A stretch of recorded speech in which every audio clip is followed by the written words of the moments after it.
तो कुल मिलाकर के हरियाणा के अंदर जो अब तक के रुझान सामने आए हैं उसमें कांग्रेस स्पष्ट बहुमत का आंकड़ा पार कर चुकी है। अब तक के रुझानों में कांग्रेस 50 से ज्यादा सीटों पर आगे चल रही है।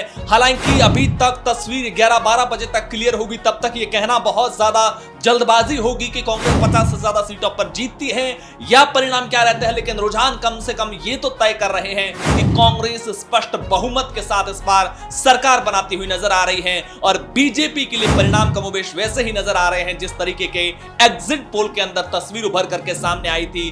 तो वहीं इसके अलावा बड़ी अपडेट ये भी है कि जो जननायक जनता पार्टी थी, जो आजाद समाज पार्टी थी, जो गठबंधन हुआ था हरियाणा के अंदर जाट और दलित वोट को साधने के लिए, जो गठबंधन बीजेपी के लिए एक फायदे का सौदा बताया जा रहा था, उस गठबंधन के लिए बुरी खबर आई है हरियाणा से सामने, जहां पर जेजेपी और एएसपी गठबंधन प्रदेश की सभी 90 सीटों पर पीछे चल रहा है। इधर दिल्ली मुख्यालय से बड़ी अपडेट तस्वीरें सामने आने लगी हैं। कांग्रेसी कार्यकर्ताओं में उत्साह देखने को मिला है। दिल्ली में कांग्रेस मुख्यालय पर लड्डू बंटने शुरू हो गए हैं।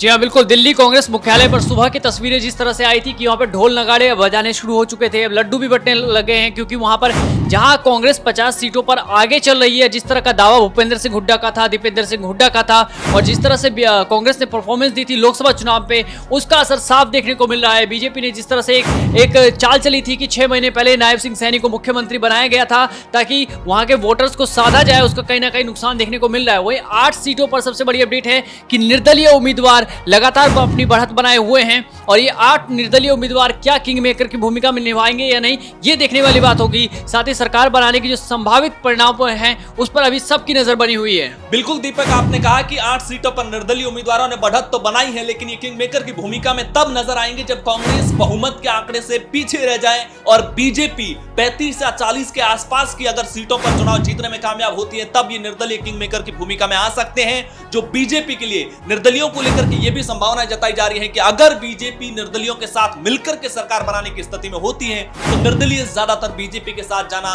ज्यादा प्रेफर करेंगे। ये इस तरीके की जो तस्वीर हरियाणा से उभर के सामने आई है।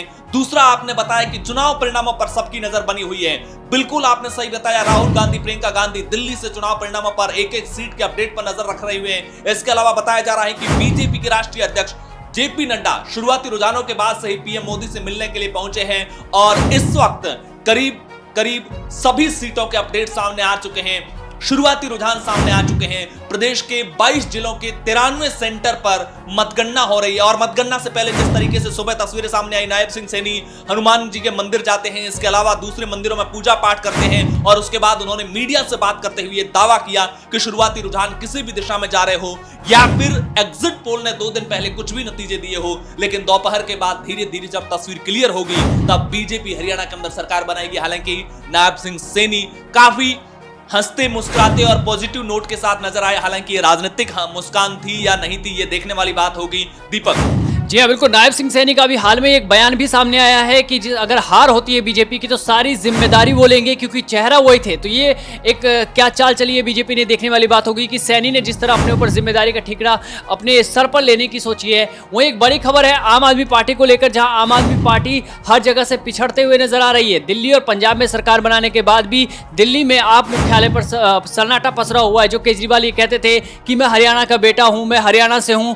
वहां पर उनको एक झटका मिला है इस बार कहीं ना कहीं। तो इसका असर कहीं ना कहीं दिल्ली पर भी दिखाई देगा जब दिल्ली में चुनाव होंगे। वहीं आपको बता दें कि लाडवा से जो है सीएम नायब सिंह सैनी आगे चल रहे हैं, तो गुरुग्राम से भी बीजेपी काफी आगे चल रही है। रेवाड़ी सीट पर कांग्रेस उम्मीदवार राव चिरंजीव आगे चल रहे हैं, जैसा कि उम्मीद थी कि राव चिरंजीव इस बार बड़ा खेल करेंगे और इस बार जो है वहां पे लक्ष्मण सिंह यादव बीजेपी ने उतारा था, वो कहीं ना कहीं चिरंजीव से मुकाबला नहीं कर पा रहे हैं। बिल्कुल बिल्कुल दीपक, आपने सही कहा। लक्ष्मण सिंह यादव जो कि कोसली से विधायक थे, राव इंद्रजीत का ये टिकट माना जाता है। कोसली से उनको रेवाड़ी शिफ्ट किया गया। चिरंजीवी के खिलाफ एक मजबूत उम्मीदवार देने की कोशिश जरूर की, लेकिन जिस तरीके से पहले लक्ष्मण सिंह कोसली को अपनी कर्मभूमि बताते थे, बाद में रेवाड़ी को अपनी कर्मभूमि बताने लगे, तो कहीं ना कहीं जनता के साथ वो कनेक्ट बिठाने में कामयाब नहीं हुए। इसके अलावा तमाम सीटों की अपडेट आ रही है।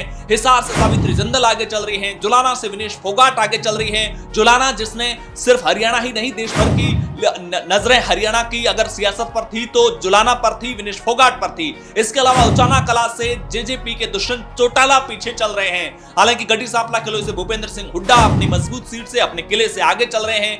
गन्नौर से कांग्रेस के कुलदीप शर्मा पीछे चल रहे हैं। कुरुक्षेत्र की तीनों सीटों पर बीजेपी आगे चल रही है। तो ये कुरुक्षेत्र से बीजेपी के लिए जरूर अच्छी खबर हो सकती है।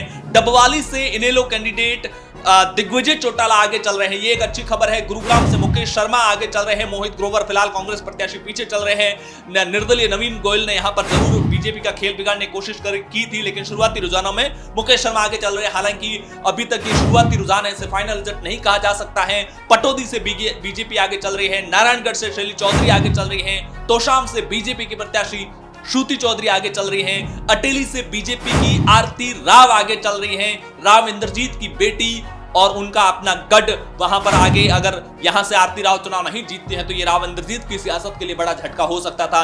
जुलाना से जैसा कि हमने बताया विनेश फोगाट आगे चल रही हैं। जज्जर से कांग्रेस की कैंडिडेट गीता भुक्कल आगे चल रही हैं। कलायत से कांग्रेस सांसद जेपी जो हिसार के सांसद हैं, उनके बेटे विकास कलायत से चुनाव लड़ रहे हैं, वो भी आगे चल रहे हैं। सिरसा से गोपाल कांडा आगे चल रहे हैं और अंबाला कैंट सीट जो लेटेस्ट अपडेट आ रहे हैं उसके मुताबिक अनिल विज पीछे चल रहे हैं। उत्तर हरियाणा में बीजेपी के लिए ये बड़ा झटका है, जहां अनिल विज भी पीछे चल रहे हैं।